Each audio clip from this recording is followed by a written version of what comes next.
Miss उफ़क़ आप मेरी mummy बनेंगी? मैं कॉपियाँ चेक करी थी जब ज़ैद की बात सुन के अचंभे में आई। मैंने उसकी तरफ देखा तो मुस्कुरा के मुझे देख रहा था। मैंने उसे घूर के देखा। मैंने कहा, तुम्हें शर्म नहीं आती ऐसी बातें करते हुए? तुम्हारे कान खींचूं मैं? मेरे डांटने पे उसके चेहरे की मुस्कुराहट गायब हुई। कहने लगा, मुझे आप बहुत अच्छी लगती हैं। मैं 1 क्लास की टीचर थी। वो 5-6 साला बच्चा देखने में बड़ा क्यूट था। डार्क ब्राउन बाल, वैसी ही आंखें, सफ़ेद गोरी रंगत का मालिक। यूं तो मैं किसी भी बच्चे को डांटने और मारने के हक में नहीं थी, ना ही हमारे स्कूल की तरफ से हमें ऐसी कोई इजाज़त थी, लेकिन उसकी बात कुछ गैर मुतवक्के सी थी। मैंने कहा, चलो जाके अपनी सीट पे बैठो। वो चुपचाप अपनी सीट पे बैठ गया। पढ़ने में वो बच्चा बहुत अच्छा था। आज तक कभी उसने मुझे तंग नहीं किया था, लेकिन जब मैं फ्री पीरियड में उन्हें कोई स्टोरी सुनाती तो दोनों कोहनियाँ अपने डेस्क पे रख के, अपने हाथों पे अपना चेहरा रख के बड़े प्यार और मोहब्बत से मुझे देखता रहता, साथ में मुस्कुराता रहता।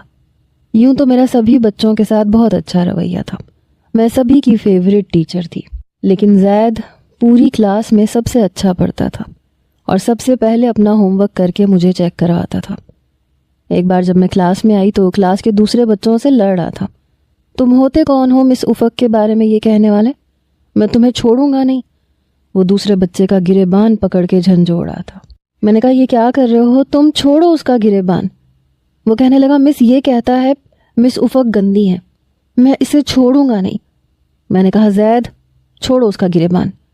फिर मैंने दूसरे बच्चे से कहा, मैंने कहा, इरफान ये क्या कह रहा है? वो नज़रें चुराने लगा। शायद वो बच्चा मुझे इसलिए गंदी टीचर बोल रहा था क्योंकि कल उसके होमवर्क ना करने पे मैंने उसे डांट दिया था। ज़ैद कहने लगा, बोलो अब, क्यों चुप हो?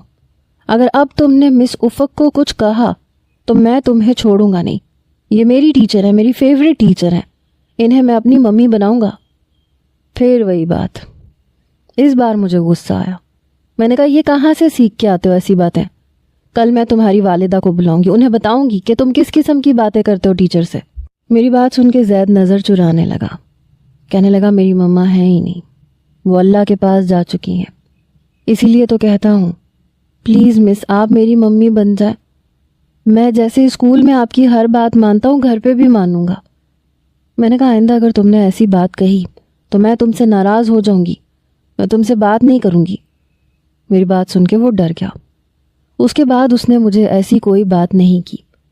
एक बार कहने लगा, मिस संडे को मेरी बर्थडे है। मैंने कहा, हैप्पी बर्थडे। मंडे को मैं तुम्हारे